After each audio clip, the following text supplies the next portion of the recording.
एक बार फिर से संपर्क साधने की कोशिश आपसे कर रहे हैं हम। वाजपेयी जी, आपके पास आते हुए देखिए लगातार, क्योंकि सवाल मेरा वही है, 5 बड़े हादसे हो गए हैं। सबसे बड़ी लापरवाही आप इसमें किसकी देखते हैं? क्योंकि चारधाम यात्रा है और हर बार कुछ इसी तरीका का मंजर जो है वो नजर आता है और हर बार ऐसी ही लापरवाही देखने को मिलती है। मैडम, सर्वप्रथम आपको और अपने को पैनलिस्ट को मेरा सादर नमस्कार।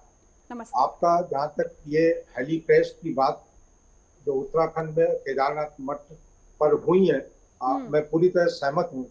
बट मुझे थोड़ा समय दीजिए, मैं अपनी बात पूरी तरह से रखना चाहता हूँ। जी।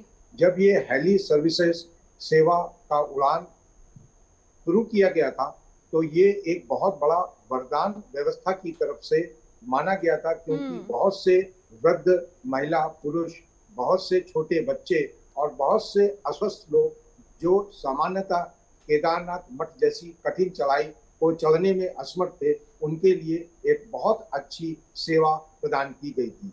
लेकिन जैसे जैसे समय आगे बढ़ा, सभी स्टेक होल्डर्स द्वारा, चाहे वो डीजीसीए हो, चाहे वो स्टेट की एविएशन रेगुलेटिंग अथॉरिटीज हो, जी। चाहे वो ऑपरेटर्स हो, चाहे वो पायलट्स हो, चाहे वो इंजीनियर्स हो, और चाहे वो टिकट बुक करने वाले एजेंट्स हो, इन सब ने इस व्यवस्था का कॉमर्शलाइजेशन पॉइंट ऑफ व्यू से एक्सप्लॉइटेशन करना शुरू कर दिया। और हम्म। आज हमारे समक्ष इतने छोटे समय के अंदर 5 दुर्घटनाएं सामने हैं, और इसके लिए सभी लोगों को बराबर से मैं भागीदार मानता हूं।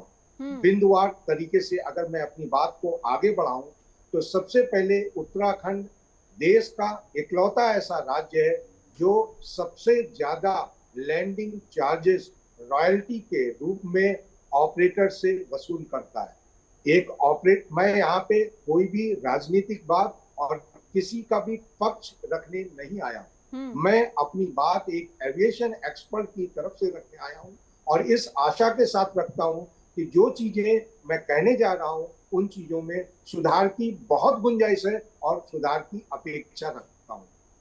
तो जहां तक रॉयल्टी चार्ज है, और एक ऑपरेटर के पास सारे खर्चों का वहन ऑपरेटर को करना पड़ता है, जी। चाहे वो ऑपरेशन के खर्चे हों, चाहे वो लैंडिंग चार्जेस हों, चाहे वो कैप्टन्स की सैलरीज हो, इंजीनियर्स की सैलरी हो, और बाकी जो कुछ भी तमाम खर्चे हैं, वो सबका वहन वही करता है। इस एक दूसरी बात जो उत्तराखंड राज्य में इकलौती व्यवस्था के नाम पे देखी गई है, कि इस एयरक्राफ्ट, ये जो जर्नी है, ये जो फ्लाइट है, इसकी टिकट की सेल केवल ऑपरेटर के पास नहीं है।